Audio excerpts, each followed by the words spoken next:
A Danville man is behind bars tonight after a standoff with police.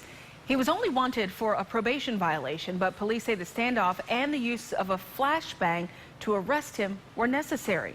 WSLS 10's Coulter Anstad explains.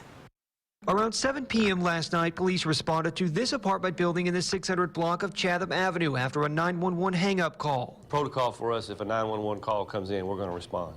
When officers knocked on the door of the apartment where the call was made, a man answered, but officers quickly discovered that the man had given them a false name and that his real name was Ernest Lamont Warner III, wanted for probation violation in connection with a 2011 felony. Officers also learned that there may be a gun in the home. I spoke to a neighbor today who didn't want to be identified.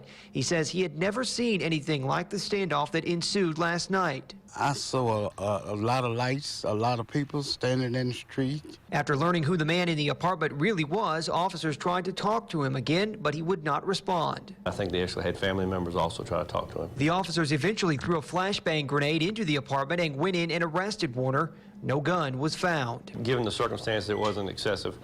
At the end of the day, everybody walked away from there safe. Lieutenant Mike Wallace said there were actually multiple 911 calls from the home yesterday evening, but he didn't know what any of them were about. I asked for a copy of the 911 tapes, but was told they would not be released because this is an ongoing investigation. The neighbor I spoke to says crime has become commonplace in the area, but it doesn't bother him. Things happen, and they can happen anywhere. I know a lot of the folk over here, and basically good people. Warner is charged with identity theft and probation violation. In Danville, Coulter Anstad, WSLS 10.